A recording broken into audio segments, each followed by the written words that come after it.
Captain Prabhakar வாய்ப்பு வந்தது. Main heroine இல்லை, ஆனால் செகண்ட் ஹீரோயின் அந்த மாதிரி ஒரு ரோல் தான். ஆனால் அந்த படம் எனக்கு கொடுத்த வெற்றியும் பேரும், அதுக்கப்புறம் நான் 15 வருஷமோ 10 வருஷத்துக்கு அப்புறம் படையப்பா பண்ணுறேன். அது வரைக்கும் அந்த ஆட்டமா தேரோட்டமான்ற பாட்டு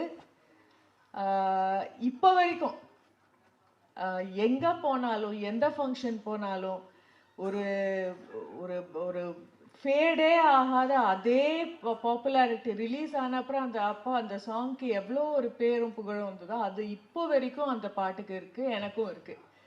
அண்ட் நிறைய ரசிகர்கள் அந்த பாட்டு பார்த்து எனக்கு ரசிகர்கள் ஆனவர்களும் இருக்காங்க.